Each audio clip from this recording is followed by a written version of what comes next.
Bueno, y el tema que nos convoca hoy, Javi, es un tema que, para quienes estamos en esta parte del globo, si llamémosle Occidente, Sudamérica, desde donde sea que nos estén mirando, es un tema un poquito arduo, porque además es un tema arduo para el mundo en general, pero sobre todo porque a nosotros mucho de esto nos suena medio lo mismo, ¿sí? Medio como una gran confusión ahí, y vamos a tratar de echar un poquito, al menos un poquito de luz en torno a lo que pasó hace muy poquitos días, apenas un par de semanas, en Siria, ¿sí?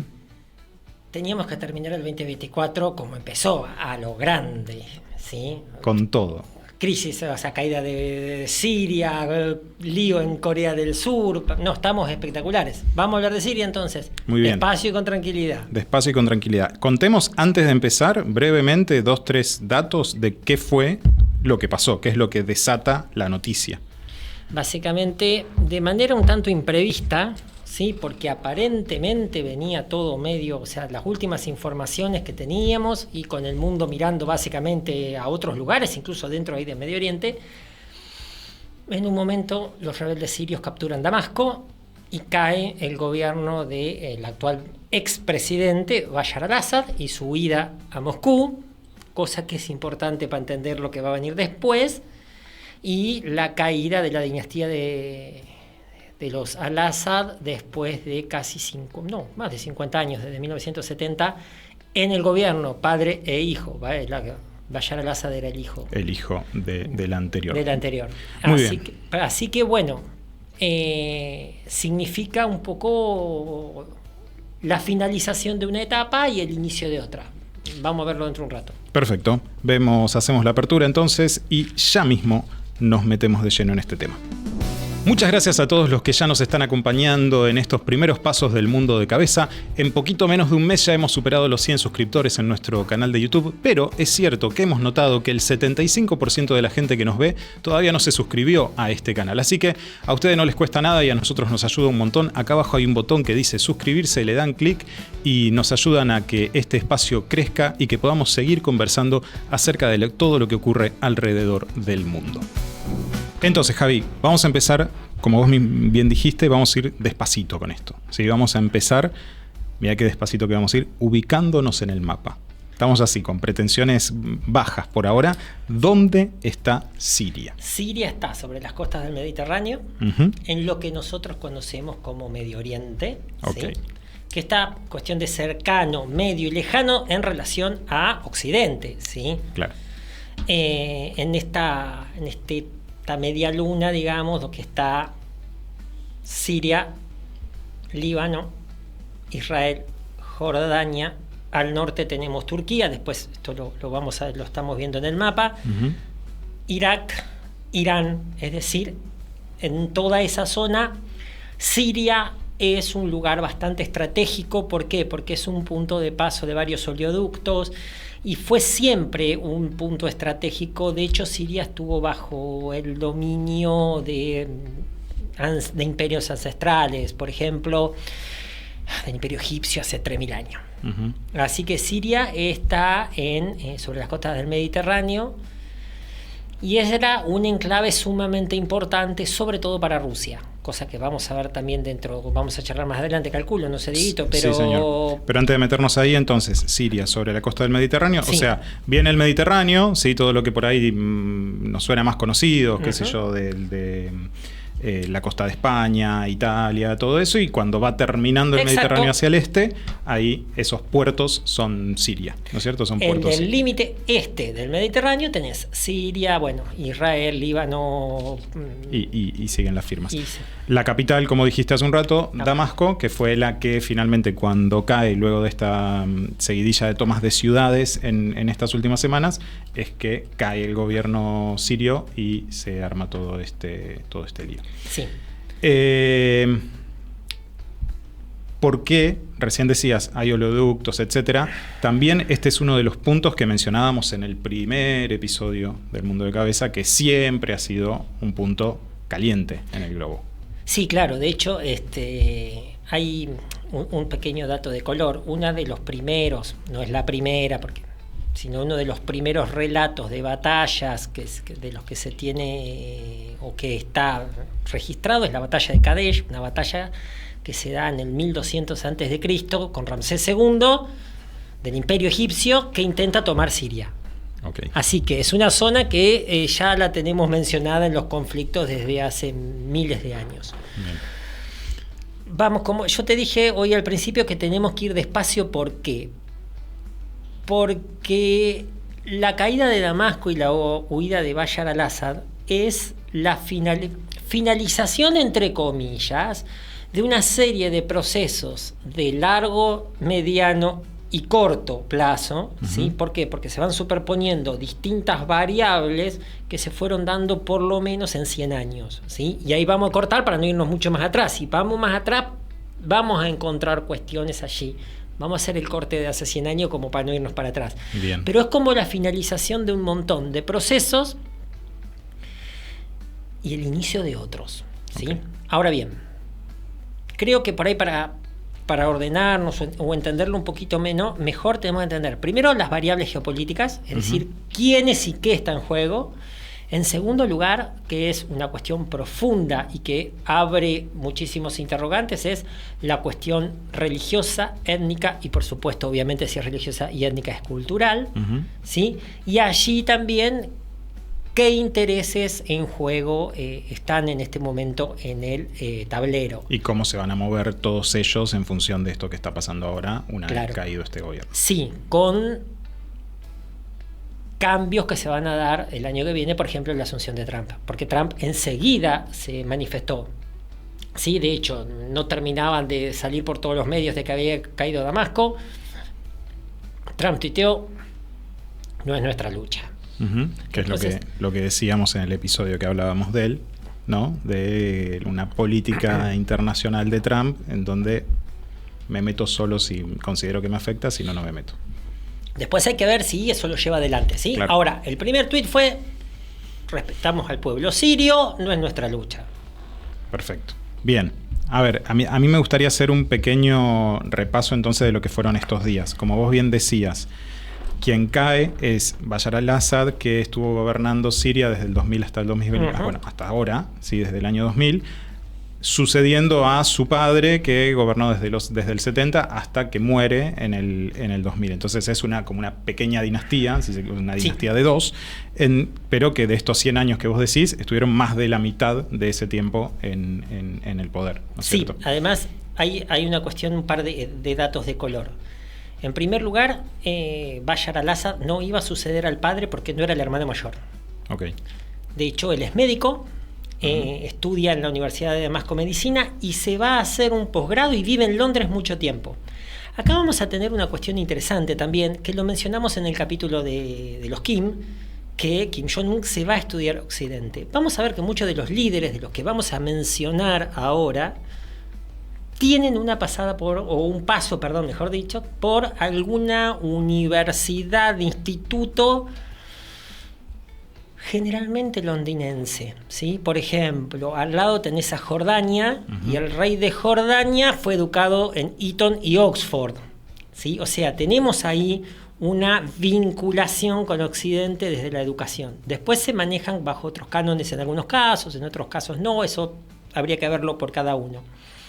Así que al-Assad, al fallecer su padre y su hermano mayor, se tiene que hacer cargo del gobierno, efectivamente, en el 2000. Perfecto.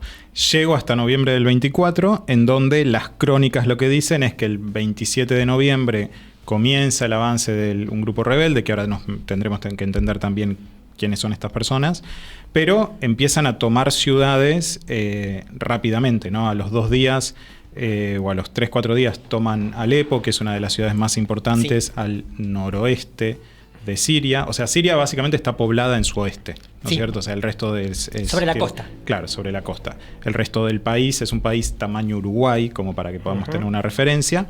Entonces, toman Alepo, que es la de más al noroeste, y entran a bajar, tomando Hama, Homs, hasta que finalmente el 8 de diciembre cae Damasco. Pero imagino que entre el 2000, y el 2024 han ocurrido un montón de cosas ahí. Entre ellas, lo que quizás más le pueda sonar a la audiencia, que es la famosa primavera árabe, ¿no es cierto? Bien. ¿Qué podemos decir de eso vinculado con Siria y relacionado con lo que pasó el mes pasado a principio de este mes? ¿Me puedo ir? ¿De acá? No, de acá no, un poquito más atrás. Sí, claro. Toda la zona de que hoy es esa media luz, esa franja que contamos recién, Siria, Líbano, etcétera, etcétera, etcétera, eso, como te comentaba, perteneció a varios imperios. El último imperio, digamos, al que perteneció, digamos, fue al Imperio Otomano, ¿sí? Hasta 1916, que el Imperio Otomano se separa o es dividido después de la derrota en la Primera Guerra Mundial.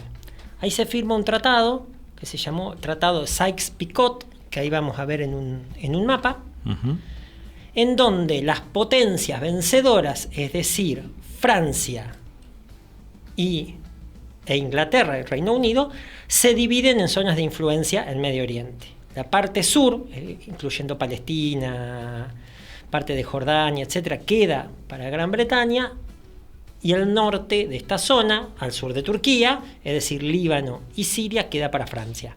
Esto se va a mantener así hasta después de la Segunda Guerra Mundial, cuando se inician los procesos de independencia. Y ahí la aparición o la erección del Estado de Israel en 1948.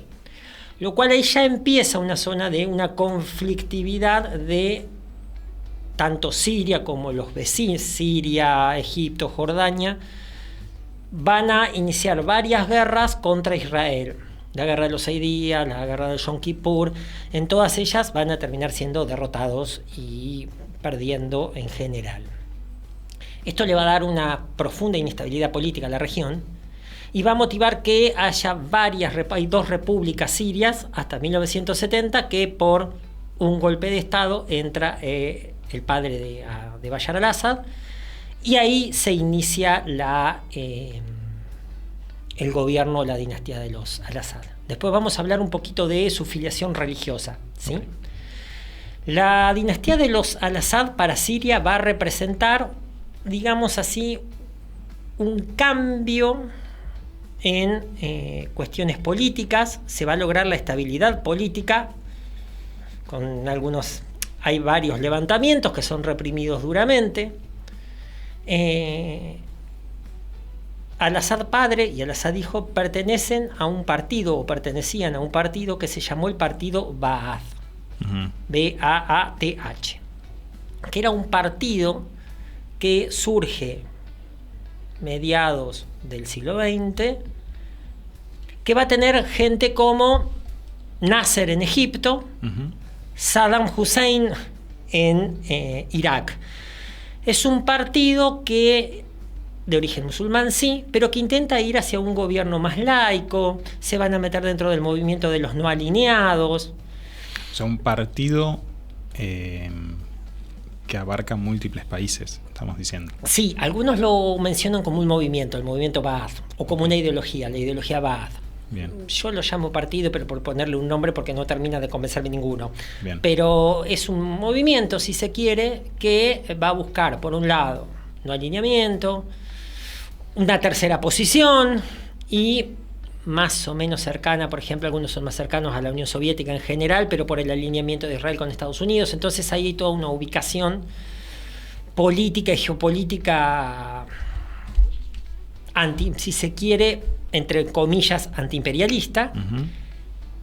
Y es un partido que esto nos va a llevar después a entender algunas cuestiones que vamos a tratar dentro de un rato, que es un partido que, si bien es de origen musulmán y son todos musulmanes, se acercan en sus constituciones, o al menos intentan tener estados más o menos laicos, ¿sí? Okay. O sea, no tener una fuerte presencia de cuestiones religiosas, ¿sí? Tranquilo, tampoco es que son extremadamente laicos, ni hablamos de estados laicos totalmente, pero hay sí una tendencia al laicismo. Ok, entonces hay una época en la que varios países de la región están con esta lógica. Claro. Bien. Egipto, ya te dije, Egipto, Irak. Obviamente después con políticas represivas hacia el interior también, es decir, y con gobiernos erigidos en dictaduras, ¿no? Claro. La de Assad, Hussein, etc. Ahora bien, también después ahora, más adelante lo tenemos que explicar, que es la cuestión religiosa, que es sumamente importante. Bashar al-Assad entra en el 2000 entonces y gobierna prácticamente sin demasiados sobresaltos hasta el 2010. En el 2010, en Túnez, estalla lo que vos mencionaste, que es la primavera árabe. Una serie de movimientos que se inician en Túnez con demandas de participación política, demandas de mejores condiciones de vida, etcétera, etcétera. Se inicia con el suicidio de un mercader tunecino por algunas arbitrariedades, y ahí en Túnez estalla y se replica prácticamente en todo el norte de África y en la zona, digamos, musulmana de Medio Oriente. Rápidamente Libia, cae al poco tiempo después Muammar al-Qaddafi. Algún día vamos a hacer un programa de Gaddafi.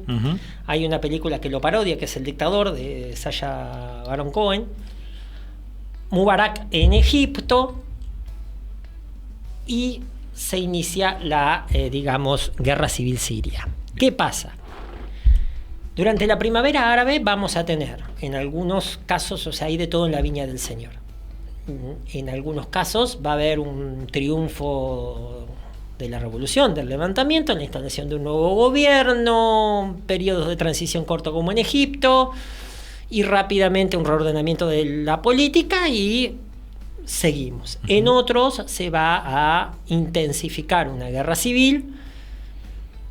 Libia, por ejemplo. En Libia, después del asesinato de Gaddafi, sigue, incluso hoy hay una guerra civil, y Siria también.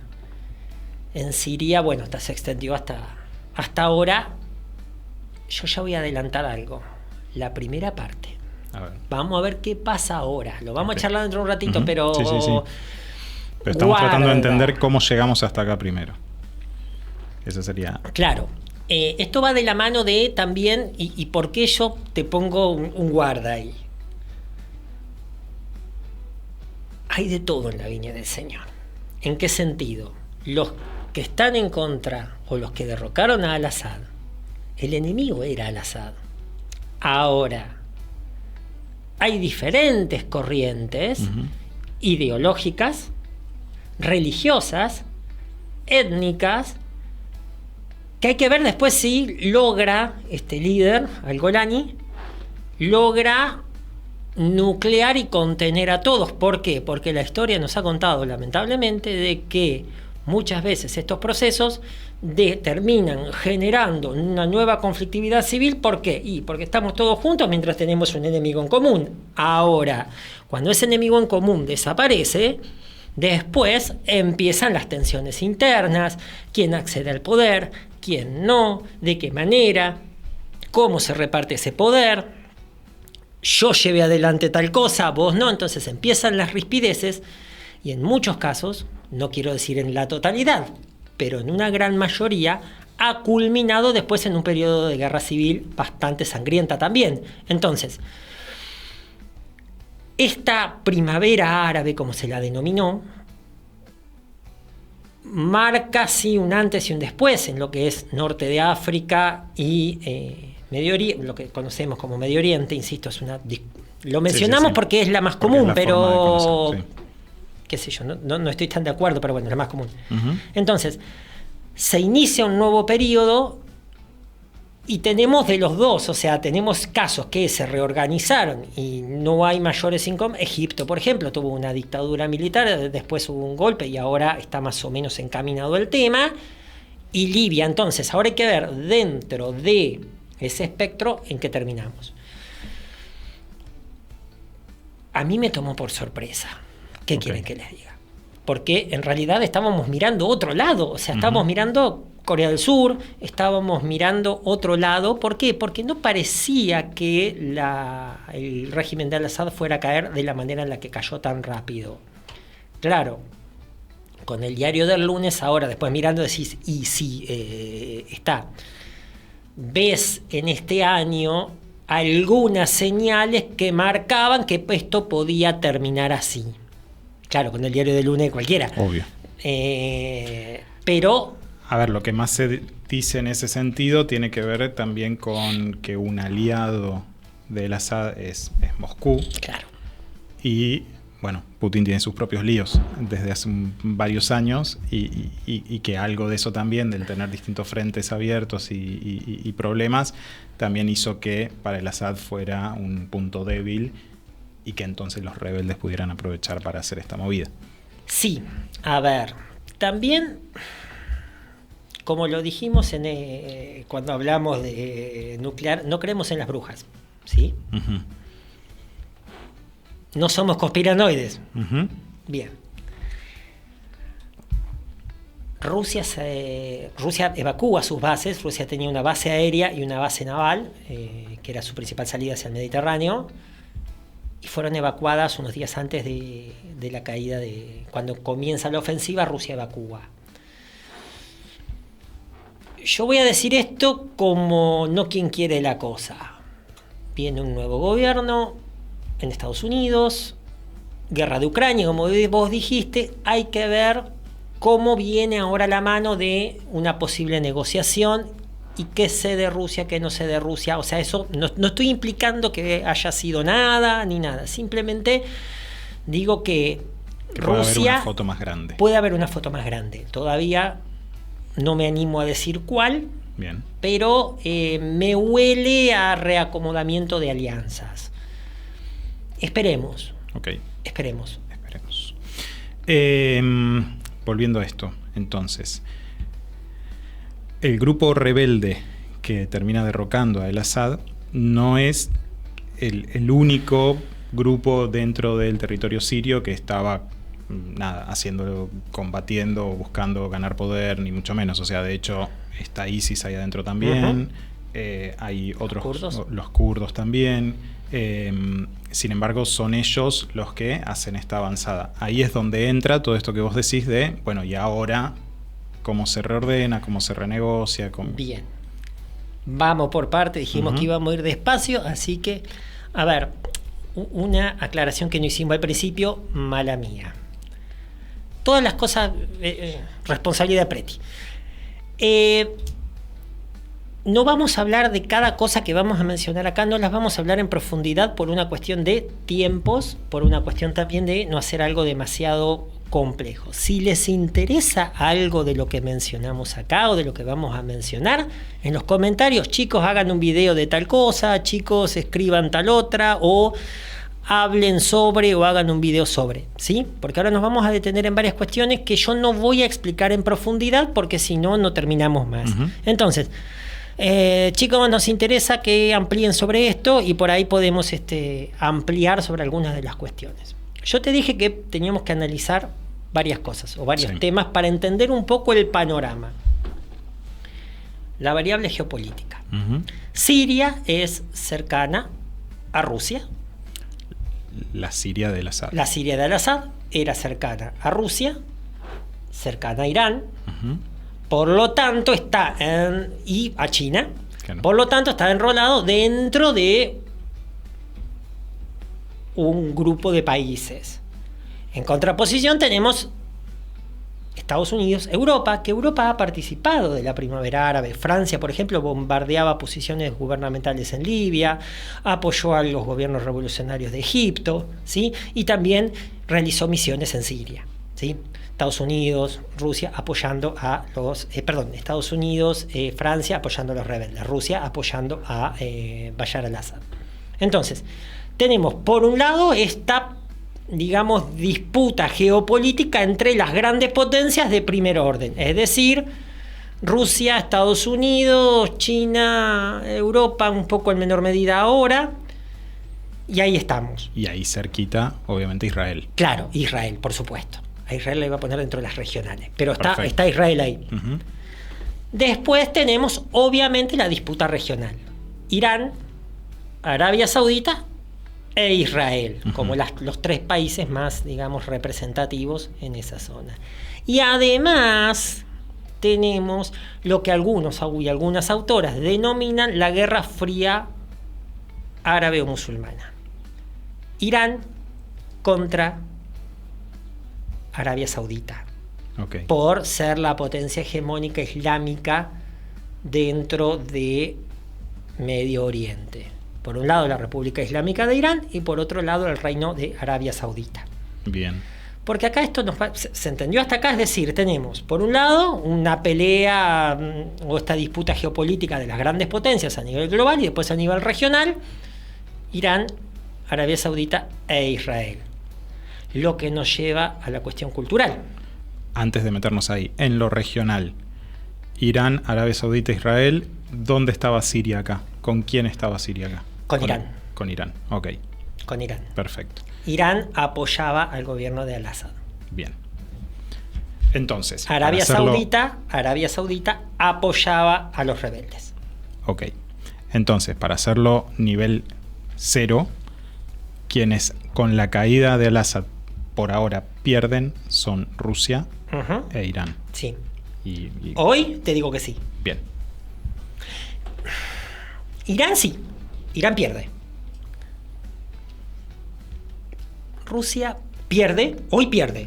Pierde porque pierde su principal proyección hacia el Mediterráneo. Claro. Hay algo que todavía no me termina de... Pero esto, bueno, nada, es mi cabeza medio rara. Pero hay algo que... ¿Viste cuando ves una foto y ves que algo desentona, pero no terminas de ver qué? Sí. Bueno, yo siento eso. Es mi visión, puedo estar equivocado. Pero hay algo que no me cierra. Me encantaría que esta duda que estás planteando sea la introducción de un episodio dentro de unas semanas o meses en donde podamos tener claridad sobre eso. A ver, ¿qué querés que te diga? Y te lo voy a decir como si nadie nos estuviera mirando, que es lo más probable. Es probable. Cayó muy rápido, Diego. No pasaba nada y de un momento cayó. Y de un momento a otro Rusia se retira, sí lo saca, porque de hecho lo lleva y está exiliado en Moscú. Está bien, es cierto, yo no sé si después discutamos en algún momento cómo está Rusia y todo eso, pero no sé, hay algo que me parece que tenemos que dejar que pase el tiempo para ver cómo se reacomoda todo esto a nivel de la geopolítica más global. Perfecto. Me llamó también rápidamente la reacción de Trump. No es la decisión del pueblo sirio, no es nuestra lucha. Ok. También me llamó la atención en ese sentido. Sí le tiró un palo a Obama. Sí, claro. Sí. Lo que pasa que, bueno, hay también tema de otro video. Trump fue lo mencionamos con Trump también, fue muy crítico a la política exterior de Obama y de Biden en el sentido de ese intervencionismo. Volvemos a lo mismo. Trump no inicia conflictos y se retira de algunos lugares. Afganistán. ¿Sí? Pero bueno, no nos vayamos a Siria. Entonces, teníamos el aspecto geopolítico, el aspecto regional. Sí. ¿Otro aspecto querías agregar ahí? Sí, que es sumamente importante. Vamos a partir de una premisa de una anécdota que me pasó en una clase. Y vamos a explicar el surgimiento del Islam y un estudiante me dice, tema controvertido, profe. ¿Por qué? Si el Islam es una religión como cualquier otra. Con, obviamente, cuestiones que desde nuestra óptica se pueden criticar o con cuestiones que son criticadas, pero también hay cuestiones morales de otras religiones. Entonces, en ese sentido, muchas veces nosotros tendemos a entender que los musulmanes son todo lo mismo y que en su mayoría son todos terroristas. ¿Sí? Esa es la visión que se nos ha ido instalando con el tiempo, fundamentalismo islámico, etcétera, etcétera. Obvio que a partir del 2001, sobre todo. Sobre todo. ¿Esto quiere decir que no existe el fundamentalismo islámico? ¿Esto quiere decir que no hay terrorismo fundamentalista? No, no estoy diciendo eso. Lo que estoy diciendo es que musulmán igual terrorista no es así. ¿Sí? Porque también hay movimientos terroristas que no son musulmanes. Claro. Entonces, en ese sentido, tenemos que partir de no todo el Islam, no todos los musulmanes son fundamentalistas y son terroristas. Estamos partiendo de ahí, vamos a la segunda parte. El Islam, que surge en la Edad Media, en el 632 en Arabia Saudita, de hecho, en lo que hoy es Arabia Saudita, en ese momento ni existía Arabia Saudita, en la península arábiga, en las ciudades de La Meca y Medina, Después, a la muerte del profeta, Mahoma se va a dividir básicamente en 3 grandes grupos. Atentos porque empieza el trabalenguas acá. Exacto. Los yaijiríes, minoritarios, los vamos a dejar de lado en este momento. Más adelante hablaremos, pero es el grupo más minoritario. Los 2 grupos más grandes son el suní o sunitas y los chiíes o chiitas. No me voy a detener a explicar las diferencias de uno y el otro. La mayoría son los sunitas, los chiíes son minoría. Okay. ¿Estamos hasta acá? Sí. Entre ellos hay una separación de algunas cuestiones que tienen que ver con la interpretación o no del Corán, la aceptación de otros libros, como por ejemplo la Suna, el rol de los sacerdotes o los ulemas o los sheikhs o los los sacerdotes o vinculados a, les digo sacerdotes, pero técnicamente no lo son, ¿sí? Dentro de la política o no, algunas posiciones más o menos de interpretación o no del Corán. Hay algunos, los chiitas creen que el Corán puede ser interpretado, los sunitas no. Cuestiones que no me voy a detener porque si no sería muy largo. En algún momento quizás hagamos algo de esto, pero está. La cuestión es que sunitas y chiíes han tenido conflictos históricamente y entre ellos mismos no se consideran musulmanes. Es decir, los sunitas llaman infieles a los chiitas y los chiitas llaman infieles a los sunitas. ¿Estamos hasta ahí? Si esto fuera poco, tenemos además, obviamente, Medio Oriente fue un espacio de articulación de las 3 grandes religiones monoteístas. Ahí tenemos, obviamente, el judaísmo y el cristianismo.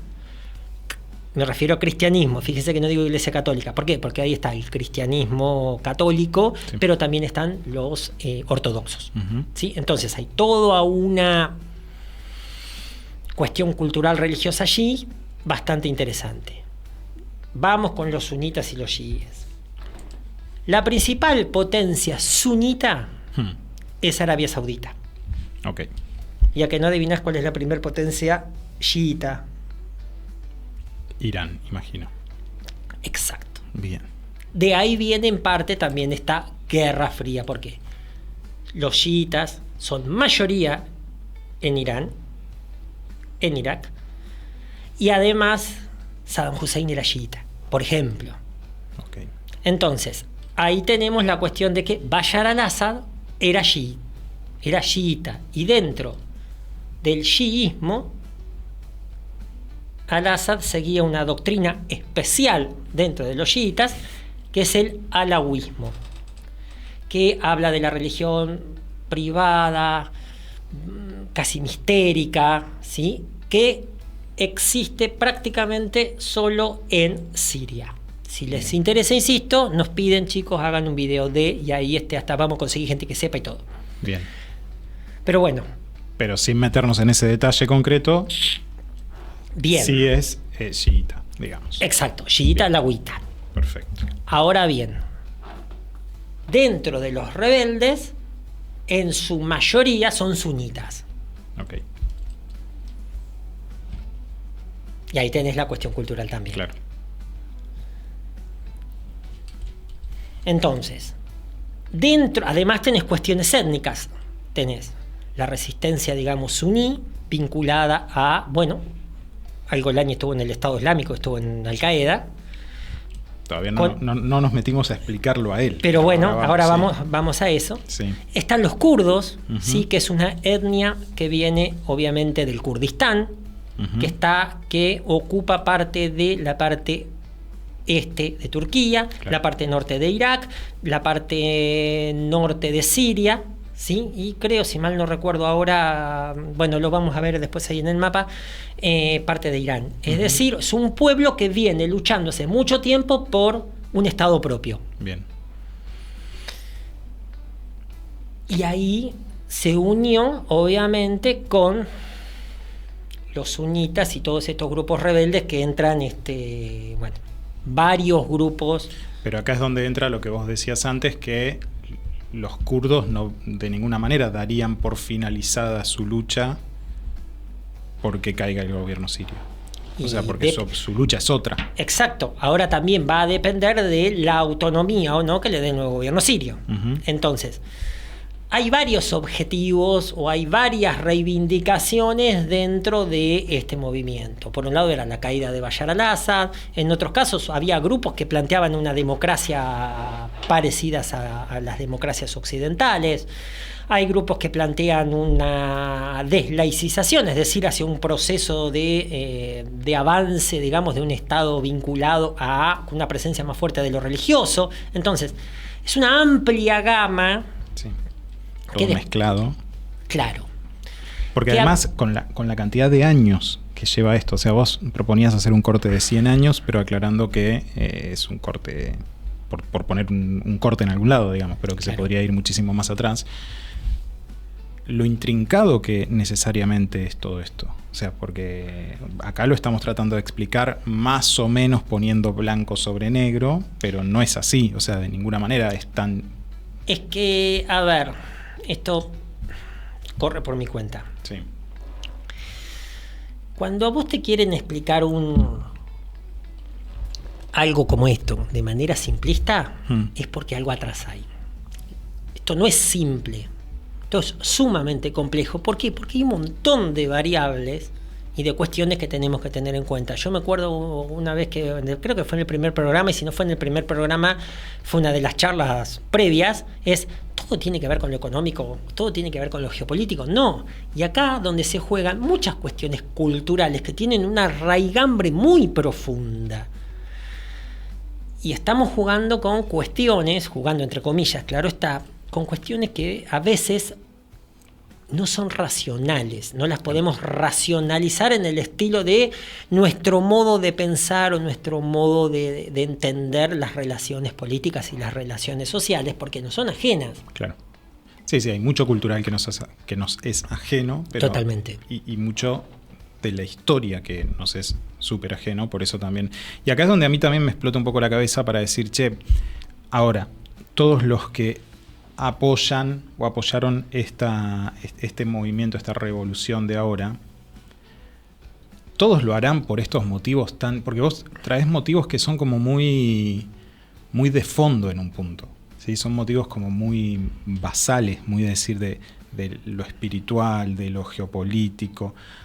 Ahora, también habrá alguno que o tiene para comer o no tiene para comer, digamos. Claramente. O sea, claramente. También habrá algo de eso en la coyuntura, claro, que fomentará o no fomentará que esto ocurra. No, obvio. A ver, acá estamos tratando de analizar por ahí las causas más profundas o tratar de entender un poquito. Estamos brindando algunas herramientas muy básicas para decir, bueno, a ver, más o menos entender qué es lo que está pasando.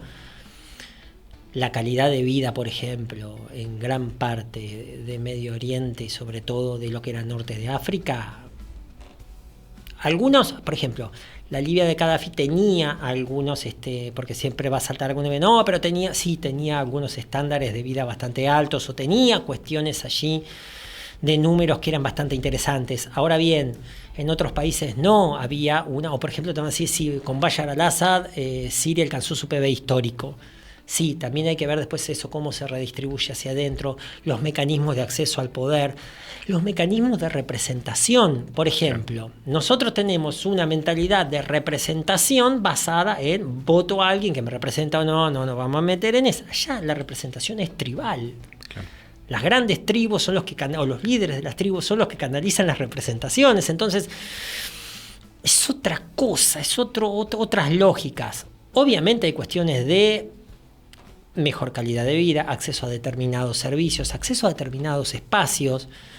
También la globalización, es decir, en otros lados se ve determinados accesos a, entonces quiero lo mismo, aspiraciones, condiciones de vida, un montón de cuestiones. También hay cuestiones también de decir, bueno, ya está, cambiemos, hace 50 años que esto está, vamos por otro lado.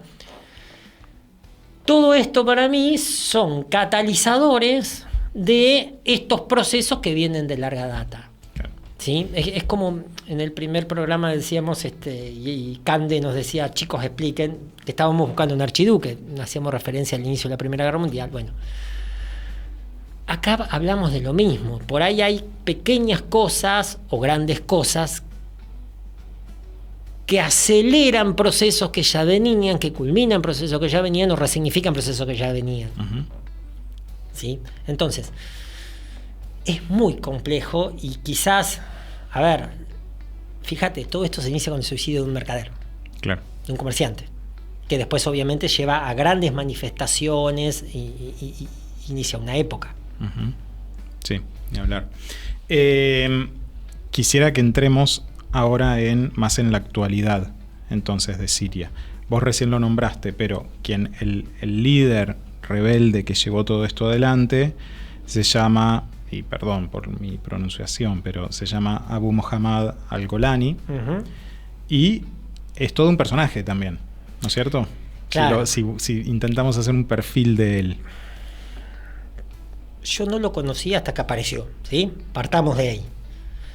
En un momento googleamos al Golani, que, como vos bien dijiste, se presentó hasta ahora como alguien moderado, como alguien aperturista, tratando, yo creo, de nuclear, lograr apoyos, sostenerse,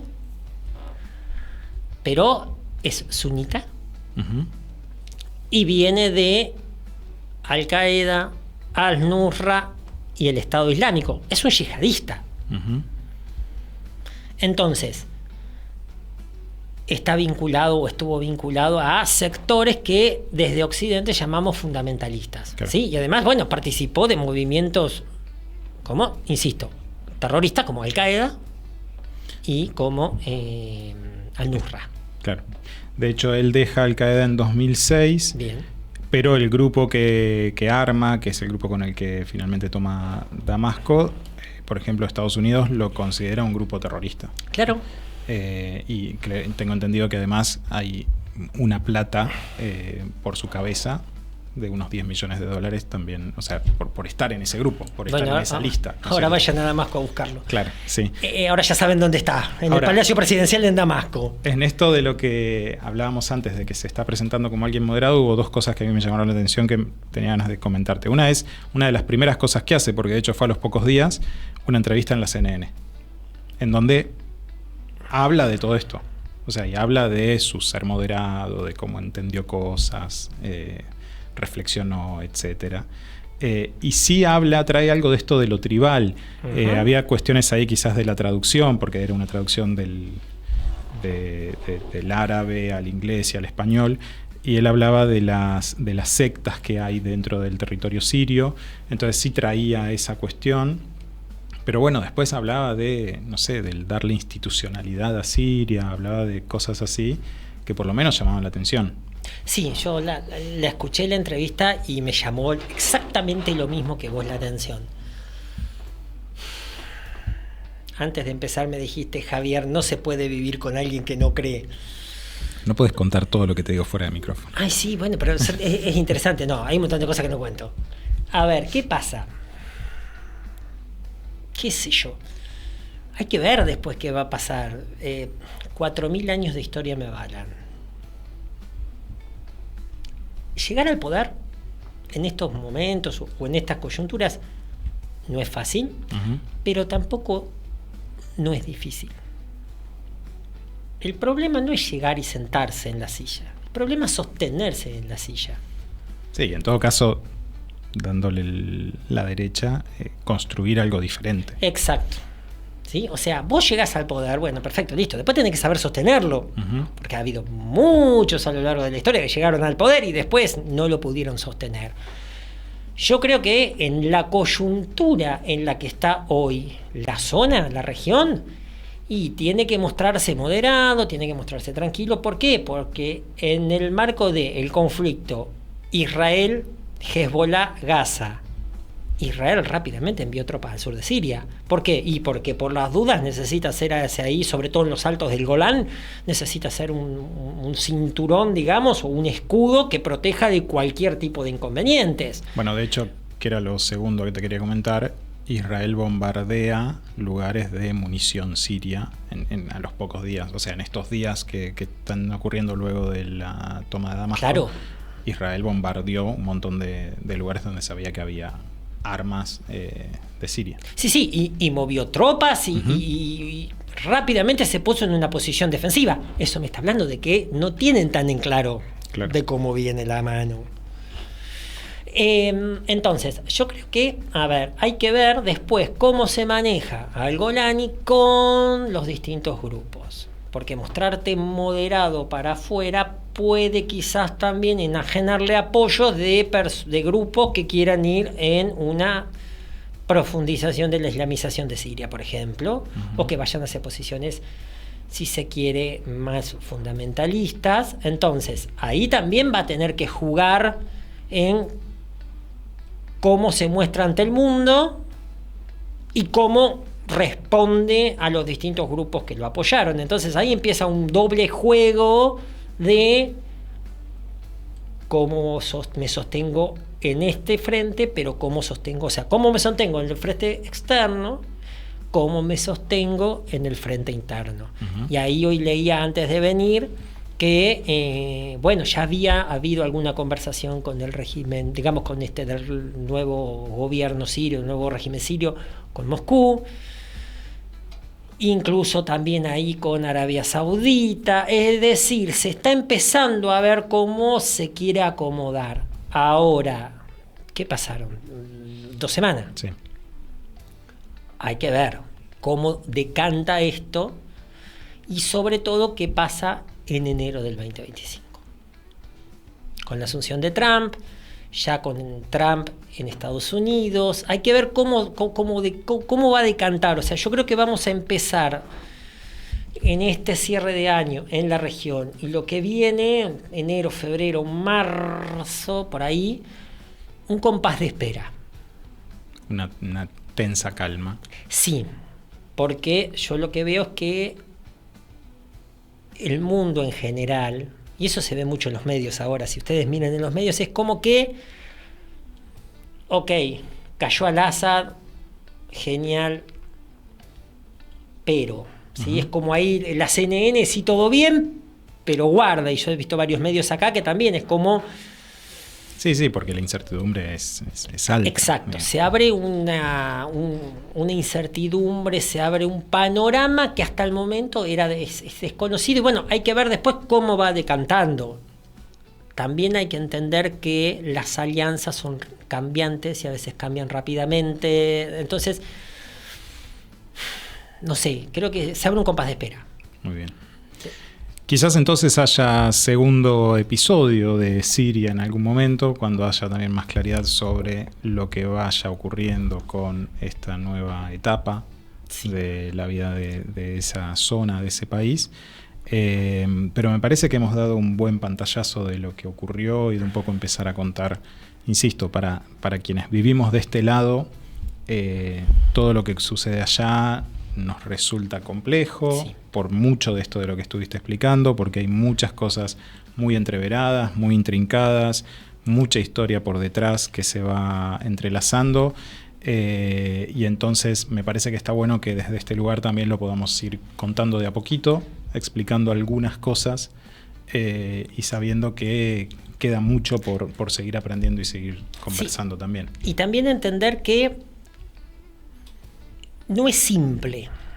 No todo es blanco y negro. Dijimos en su momento que no hay buenos ni malos. Es decir, tenemos que empezar a ver un poquito más las cosas en perspectiva, ver las motivaciones, ver los conflictos. Entonces, yo creo que es uno de esos eventos, la caída de este gobierno, la caída de Bashar al-Assad y el inicio de una nueva etapa, son esos momentos de cambios, pero que no terminamos de verlo. ¿Por qué? Porque estamos inmersos en ellos. Entonces, es como que son cuestiones que se van dando y tenemos que esperar a ver qué pasan. Como vos dijiste, humildemente intentamos charlar apenitas. O sea, lo que hicimos acá no es exhaustivo ni nada. O sea, apenas rascamos la superficie, ¿sí?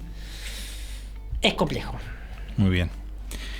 Entonces, si les parece, lo que vamos a hacer es cerrar por hoy el episodio este. Vamos a llamarle el episodio 1 de Siria y seguramente en algunas semanas o en algunos meses volvamos a conversar respecto de esto. Y obviamente, como siempre, la invitación es a que nos comenten, como decía Javi recién, si hay alguno de estos temas en los cuales especialmente están interesados, que podamos seguir profundizando. Yo hice los deberes, García, traje cosas para recomendar. Ahí voy, ahí te doy, Muy bien, te doy ese pie, muy muy bien. Y en función de eso, entonces, que podamos seguir charlando y conversando sobre estos temas. ¿Qué vamos a recomendar para tratar de abordar este tema desde otros lugares? Como siempre, Ñoño Preti, su biblioteca. Perfecto. Recomiendo un par de libros. Uno tiene sus años ya, del 2016, pero es muy interesante, muy básico, explica muy bien, que se llama Historia del Fundamentalismo Islámico desde sus orígenes hasta el ISIS, de Mercedes Saborido y Marcelo Borrelli. Okay. Excelente libro, además explica el Islam desde su surgimiento, cómo surge, explica muy bien chiitas y sunitas. La verdad es un libro muy interesante, de muy fácil lectura, muy bueno, muy bueno. Muy bien. Después, sobre el ISIS, un libro que se llama El ISIS, no lo traje justo. Lo ponemos después. Después lo ponemos. Y después otro que ya habla sobre terrorismo, que es de Ana Prieto, Todo lo que necesitas saber sobre terrorismo, de Editorial Paidós, muy bueno también. Bien. Que explica no solo el terrorismo islámico, ¿sí? Pero bueno, ahí van a encontrar en ese libro, algunos nombres que hablamos acá. Y finalmente, uno que es interesante para entender la variable geopolítica, que se llama, desde Mariano Turcio, Todo lo que necesitas saber sobre el desorden mundial. Ok. Que se debe ser más amplio, imagino. Sí, muchísimo más amplio, pero tiene un par de capítulos dedicados a Medio Oriente que son excelentes. Muy bien. Entonces, no solo les hemos compartido un montón de información, sino que además los mandamos a leer, que siempre también es una buena idea, sobre todo ahora que llegan los días de verano, de calorcito, de días más largos, ahí a la tarde con la reposera leyendo alguno de estos libros. Es un buen plan. Es un buen plan. ¿No? Planazo. Perfecto. Bien, entonces, ahora sí nos volvemos a encontrar la próxima conversando de algún otro tema acá en El Mundo de Cabeza. Muchas gracias.